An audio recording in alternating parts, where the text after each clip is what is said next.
we spend more time sitting than we do any other position.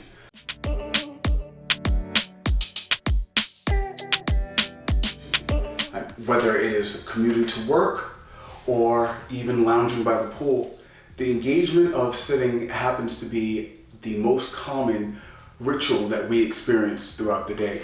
Now, in this video, I'm going to show you probably the one exercise that you need to develop in order to rid yourself of what is considered an anterior pelvic tilt, a slight range in which is considered normal. But if it is pronounced like this, if you constantly have low back pain, if you find that you are unable to engage your glutes in exercises or even in running, then you may have an extreme case of anterior pelvic tilt. Now I'm turning to the side to show you about what is considered abnormal.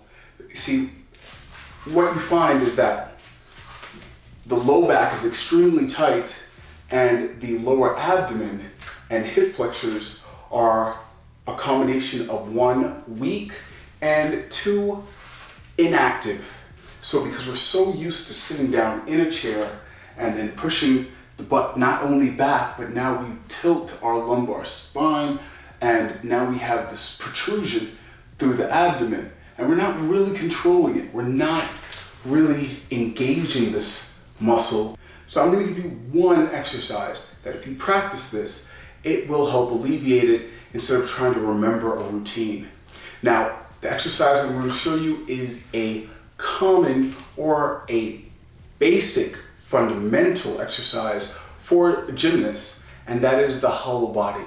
The hollow body hold, or its progression to the hollow body rock, is what I believe the one, I hate to use a catch-all phrase, but I do believe it is the one exercise that the average person can use and they will see a great improvement. How this works is through reciprocal inhibition.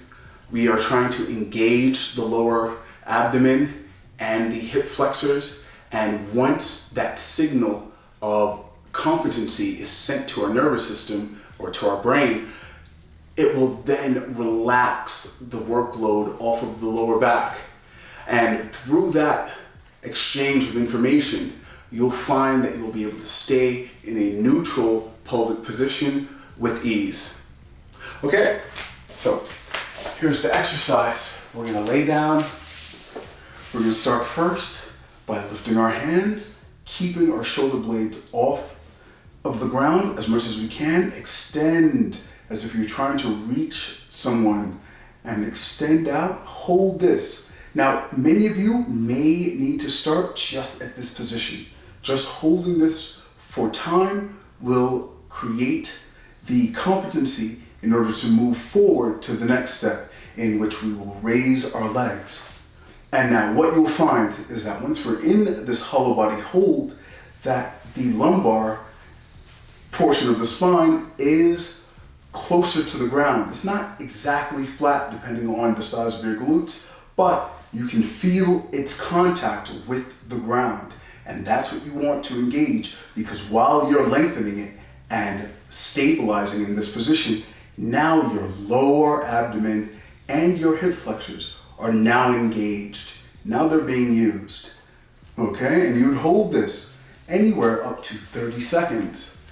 And then once you progress from there, the hollow body rock, in which we will raise again, raise the legs, and then on that flat point of the lumbar, we will rock forward and backwards. At least every 2 days, 72 hours of rest, if this is a new technique for you. But you'll find in the coming weeks as you practice that your anterior pelvic tilt will disappear. All right, guys, this was a quick one. Thank you for watching. This is Grown and Healthy, where we explore self-improvement through movement.